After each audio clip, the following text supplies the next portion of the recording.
विश्व के सभी मानवों को वैद्य गुरुदेव मिश्र का नमस्ते। Life style and world peace YouTube channel में आप आते हैं, इसके लिए ढेर सारी साधुवाद, बहुत सारी बधाइयाँ। Life style and world peace YouTube channel में आते ही आप लाइक करें, सब्सक्राइब करें, बेल आइकन बटन को दबाते हैं, कमेंट में अपना विचार लिखें, मोबाइल नंबर छोड़ें, अपने कंट्री का नाम लिखें। अगर आप पुण्य के भागी बनना चाहते हैं तो आप सब्सक्राइब के साथ साथ शेयर जरूर करें। हमारा संपर्क नंबर है 94 71 26 98 82। व्यवहार में सुधार हम कैसे करें? हमारा व्यवहार कैसा होना चाहिए? हम अपनी इंद्रियों द्वारा रात दिन जो करते हैं वह हमारा व्यवहार है। हमारा व्यवहार उज्जवल होना चाहिए। जब तक हमारा व्यवहार उज्जवल नहीं होगा तब तक परमार्थ नहीं बन सकता।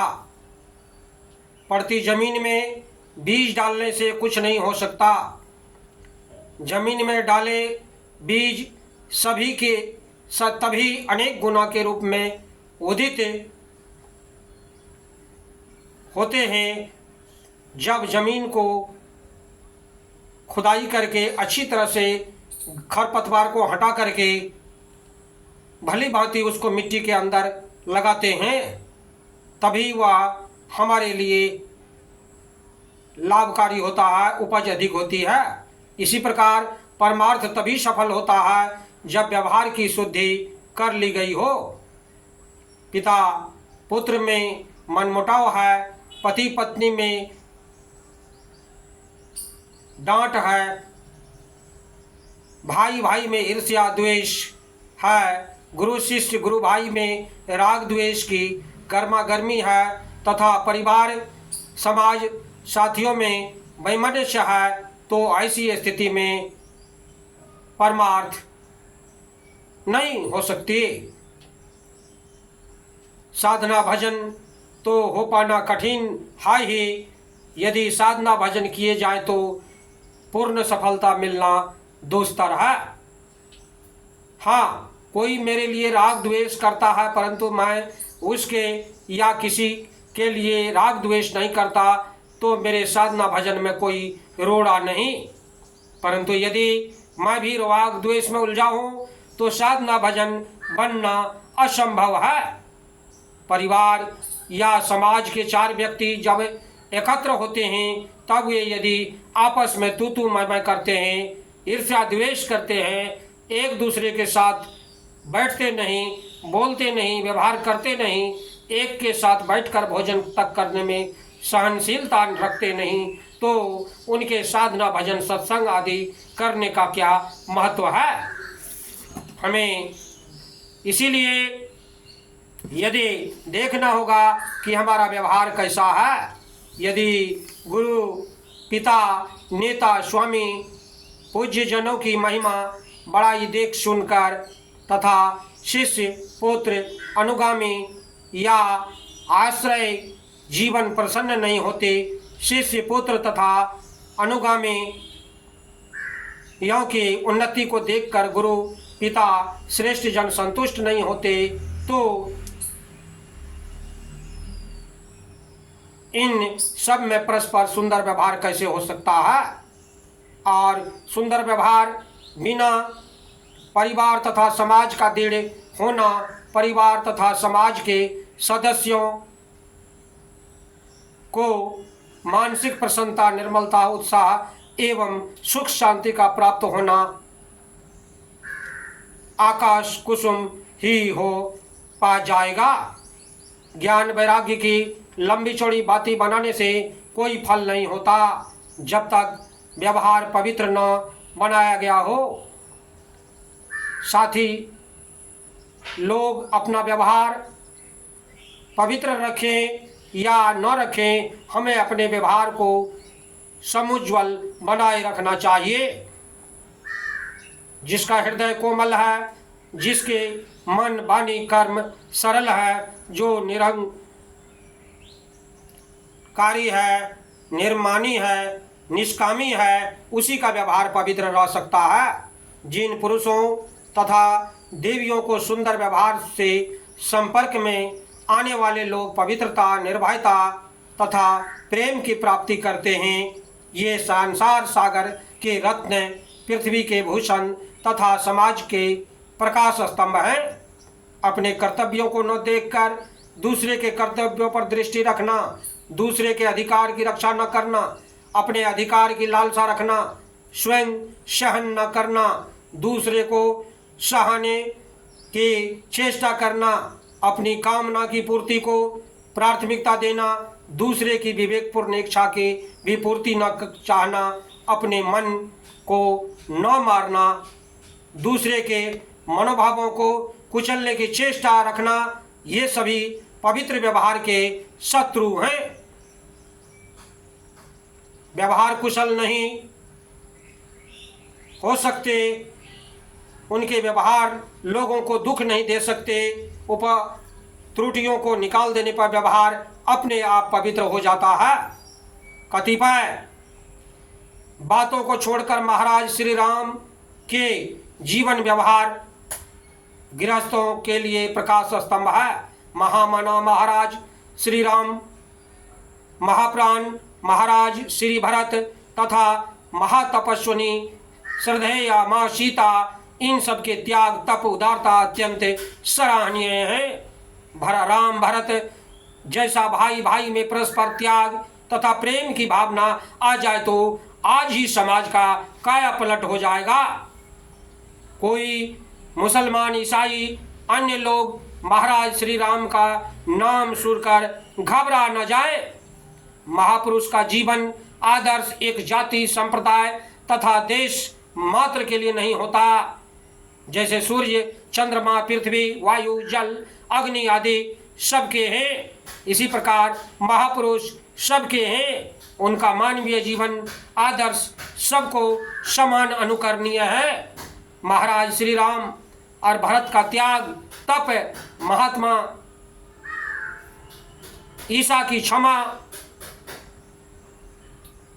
महात्मा बुद्ध की करुणा तथा त्याग, स्वामी दयानंद के अंधविश्वासों के प्रति अनास्था तथा सुधार दृष्टि, स्वामी विवेकानंद के समन्वयात्मक दृष्टि, गोस्वामी श्री तुलसी दास जी की अनूठी काव्य कला तथा विनम्र सुधार भावना, सदगुरु कबीर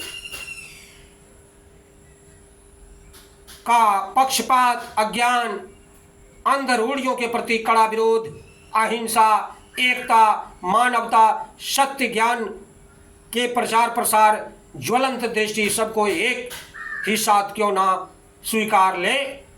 आप प्रातःकाल उठने से पहले मन में यह विचार कर ले, और धारणा कर बना ले, आज के दूसरे दिन में हमसे जितने लोग मिलेंगे उनसे हम ऐसा सरल, पवित्र तथा मैत्रीपूर्ण व्यवहार बरतेंगे जिससे संपर्क में आने वाले सभी लोगों को सुख शांति मिले। व्यवहार कुशल अपने आप को बनाइए। कौटुंबिक, सामाजिक, राजनीतिक, सांप्रदायिक,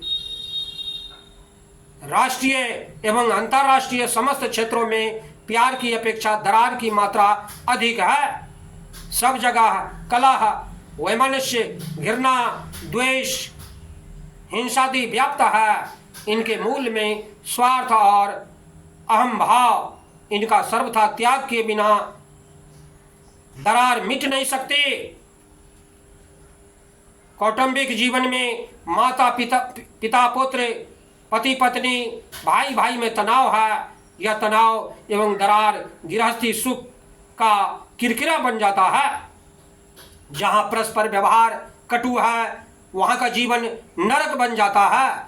यदि पास रहे हुए व्यक्तियों का परस्पर व्यवहार मधुर है तो वे सूखी रोटी खाकर टूटी झोपड़ियों में फटी चटाई पर सोकर सुखी रह सकते हैं।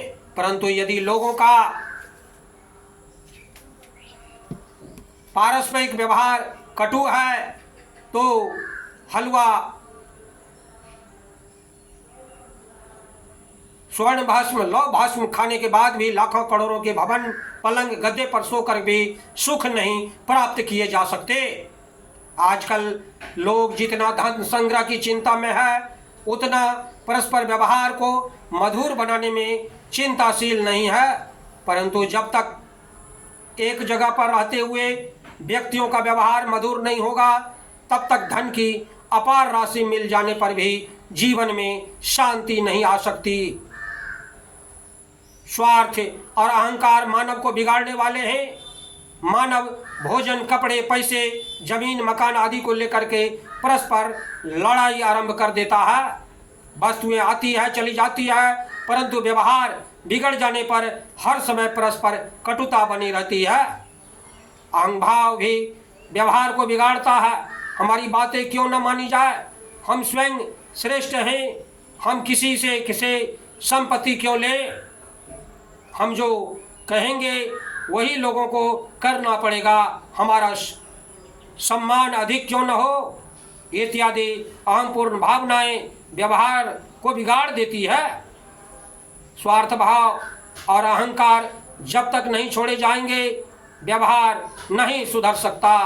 व्यवहार का सुधार हुए बिना शांति नहीं मिल सकती। स्वार्थ की आसक्ति और अहंकार ये मानव में प्रबल है। माना कि हर प्राणी को स्वार्थ की आवश्यकता है। मानव भी प्राणी है, उसका स्वार्थ तो अधिक व्यापक है। भोजन, वस्त्र, जमीन, द्रव्य, मकान सबको चाहिए, क्योंकि इन्हीं से शरीर का निर्वाह चलता है। परंतु पशु और मनुष्य के स्वार्थ में अंतर है।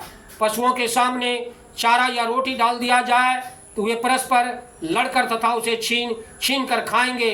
मनुष्यों के बीच में रोटी रख दिया जाए तो वे उसे बांट कर प्रेम पूर्वक खाएंगे।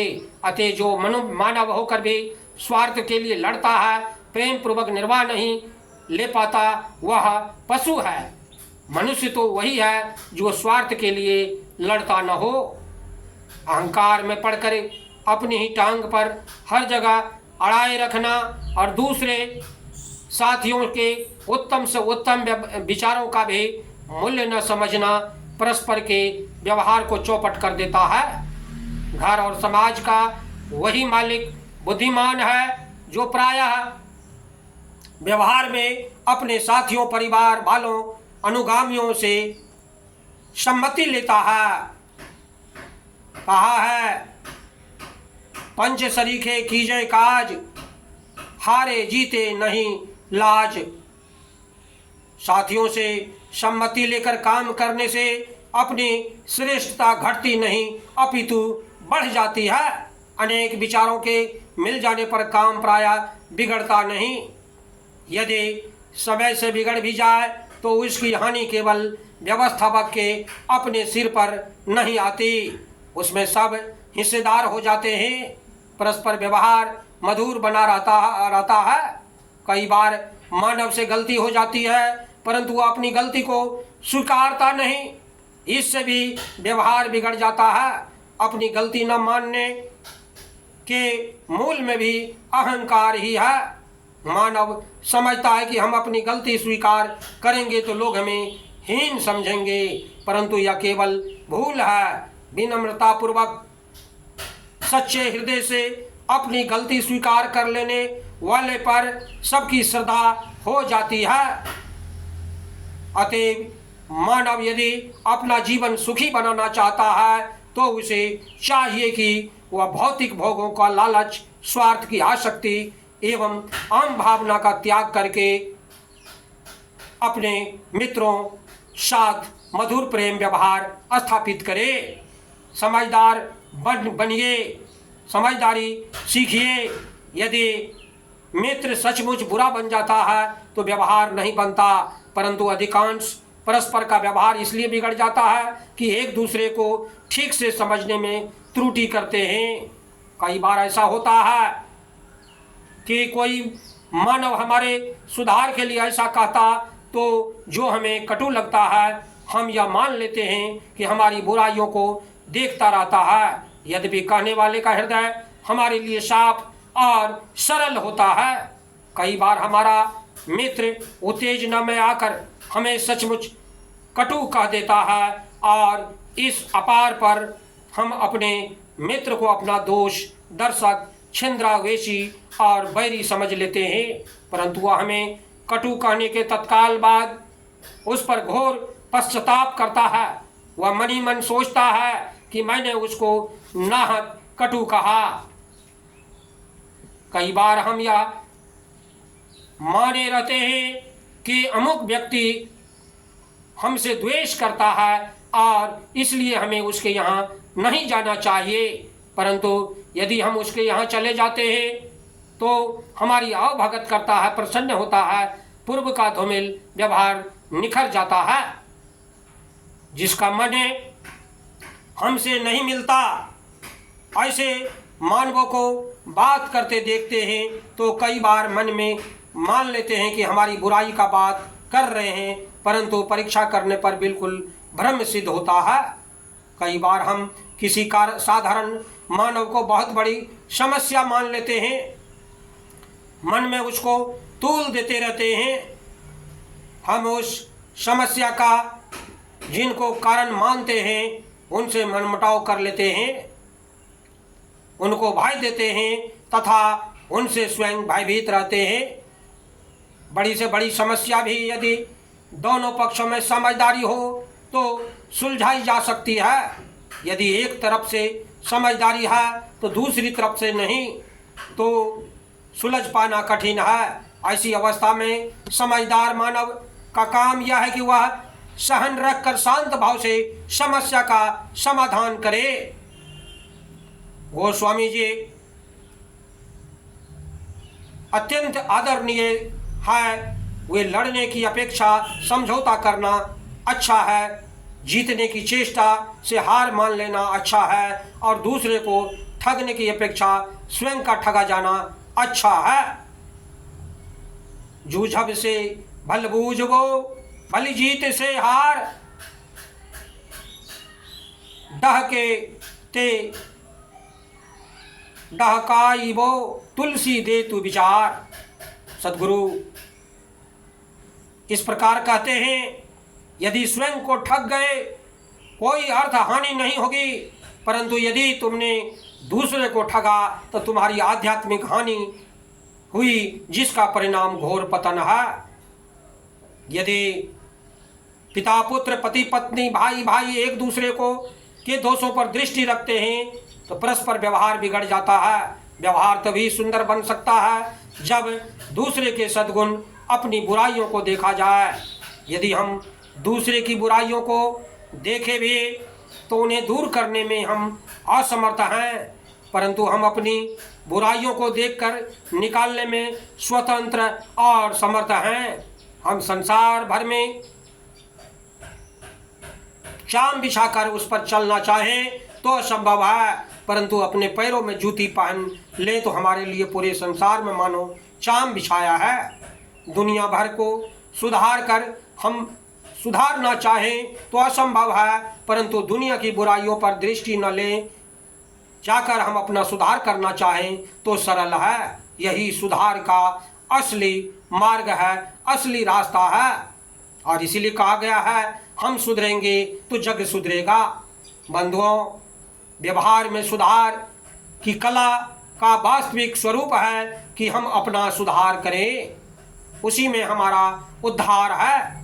बंधु, हमारे चैनल में आते हैं इसके लिए ढेर सारी शुभकामनाएं, बहुत सारे साधुवाद। आप अगर पुण्य के भागी बनना चाहते हैं तो आप सब्सक्राइब के साथ साथ शेयर जरूर करें। धन्यवाद, नमस्कार।